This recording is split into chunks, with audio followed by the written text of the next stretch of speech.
One in 2012 called Obama's America, which the budget was $2.5 million. It did $33+ million. Another one was 2014 called America, Imagine the World Without Her. Then 2016 was Hillary's America. Then 2018 was Death of a Nation. And the latest documentary that's coming out called Trump Card, which I had a chance to watch myself. It's not come out yet. By the time this video comes out, hopefully it'll be playing at a theater near you. With that being said, Dinesh, thank you so much for being a guest on Valuetainment. My pleasure. Looking forward to it.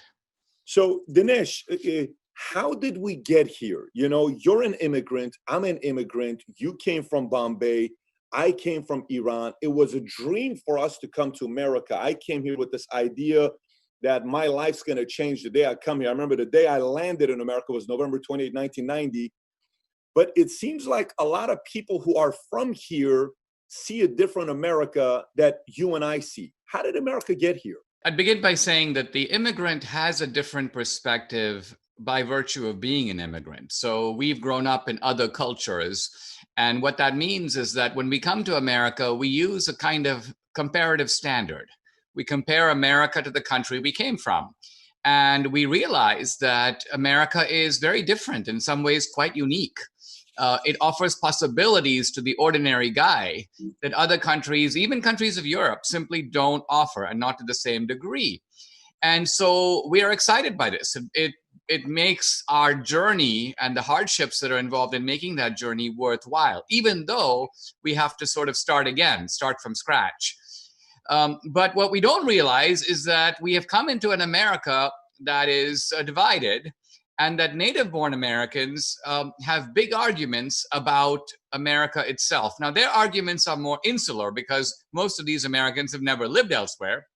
They have no basis of comparison. They have no other country to measure America against. And so what do?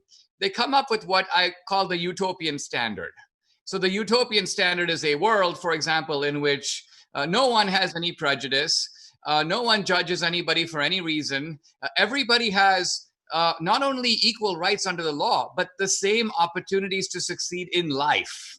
Now, most people in the world would laugh if you said these things because they know that life is not like that. We are all dealt a deck of cards in terms of intelligence and strength and speed and looks and all kinds of things. And we accept that as the given of life. But one of the peculiarities of America is that Americans don't. They pretend that the world can be sort of made anew.